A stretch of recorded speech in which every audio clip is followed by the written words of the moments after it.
Speaking at this Labour Party conference earlier, Shadow Chancellor Rachel Reeves reiterated Labour's intention to abolish the non-domicile tax status. This is, I'll say it again, more interesting than it sounds, for a variety of different reasons. She said, if you make your home in Britain, you should pay your taxes here too. And with Labour, you will. OK, it all sounds very straightforward, but it isn't.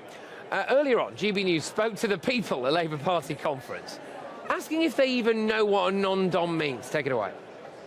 This, isn't it? That means you're exempt based on, isn't it, when you're technically operate somewhere but you live here, I suppose. Is that right? Do you know what a non-dom is? I think it's to do with illegal immigration is what it springs to mind. They're basically people who live in the UK but then they pay their tax overseas. A non-domicile tax resident. It's presumably related to tax, right? It's a non-domiciled person who has tax status within the UK, but sort of not within the UK. Well, I'll tell you what, everybody who doesn't know what a non-dom is better get to know what a non-dom is, because they're going to be paying for a heck of a lot, apparently, if you believe the Labour Party. Liam Halligan's here with me now, our economics and business editor. Right, so what difference is it going to make if we do what Labour wants to do with non-doms? My understanding, and correct me if I'm wrong, is that the Labour Party have looked at a study by the University of Warwick which says that £3.5 billion might be raised if you make non-doms pay their tax. Is that true? Is it going to happen? So, non-dom stands for non-domicile. These are very wealthy people who are of other nationalities who live in the UK, but they're domiciled, is their sense of where they come from is another country, and for some metaphysical reason lost in the midst of time, that means they pay a lot less tax than everyone else. Now, that University of Warwick study, as you said, does say that Labour could raise £3.5 billion a year. That's £3,500 million a year if these very wealthy, mobile individuals stayed in the UK and paid income tax the way you, me and most other GB News viewers and listeners pay income tax. That's a massive if, isn't it? That's a massive if, because not just a few months ago there was a Treasury study that came out that said, actually, because all these people are really mobile, they'll move to Monaco or wherever. They're probably already based a bit there, somewhere else. They won't just sit there and be hit by the tax man. They'll arrange their fares so they're not hit by the tax man. And if enough of them move out of the UK, according to the Treasury study, it wouldn't raise £3.5 billion.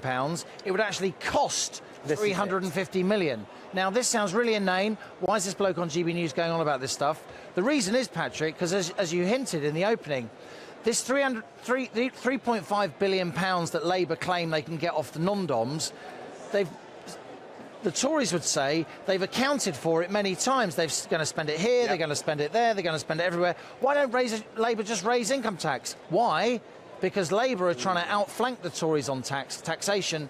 Is at a 70-year high. It's a one-off, if they do it, obviously. It's a one-off lump sum, isn't it? And what they've earmarked it for this time is overtime for doctors, right? So they're going to fix the NHS by taxing non-doms. Again, it might seem by some as a one-hit wonder, because, OK, let's say you do that once, then, like you said, I mean, and also as well, I was having a look at the numbers to see the amount of non-doms there actually are. There is actually a core of about 500 hyper-wealthy non-domicile individuals. There's 500 people who are going to get clobbered. It's not a massive... As if they're going to sit there and just they're not. clobbered. They're not. They've got houses all over the world. They're not going to pay for Labour's spending plans. It's preposterous to think that they would. And the Treasury, to its credit, has brought out a study actually contradicting Labour's numbers. Look, no tax is popular at the moment. Taxation's already at a 70-year high, as I said. Labour is accusing the Tories of taxing ordinary people. Even the Lib Dems have abandoned their penny on income tax to pay for public services. That's the sort of feeling in the country. Don't tax us anymore. There's a cost of living crisis. So Labour have put forward a tax that they're hoping will be popular. You know, tax the super rich a lot. Put a higher windfall tax on oil and gas companies. Which are already at 75%, are they? Indeed, if you tax the hyper-rich a lot, they're not going to stick around. It could cost you money because they won't spend their money in the UK because they live elsewhere. And as you say, the windfall tax on oil and gas companies operating in the North Sea, it's already gone up from 30% of their profits to 75% of their profits, and that is cutting investment in the North Sea. So if you put it out further, North Sea oil and gas industry will close down. Yeah, of course. So to summarise, if we can, really, as we understand it at the moment, Labour's main ways of generating money is non-doms and windfall tax. Is that right? Anything else? Main ones. They're the two main ones that they talk about a lot because it's sort of they're class war issues, aren't they? Yeah, let's hit the oil and gas companies, and the Green lobby likes that. And let's hit the super rich. And I mean, got an absolutely huge Seen as cheer a in safe the bet, isn't it? Yeah, exactly. But I would say, as an economist, and I might be wrong, but there's a lot of evidence to show if you increase taxation on oil and gas profits in the North Sea from 30 to 75. Already, we've seen basically an investment strike by those companies, and there's a lot of evidence to show, not least from the Treasury itself,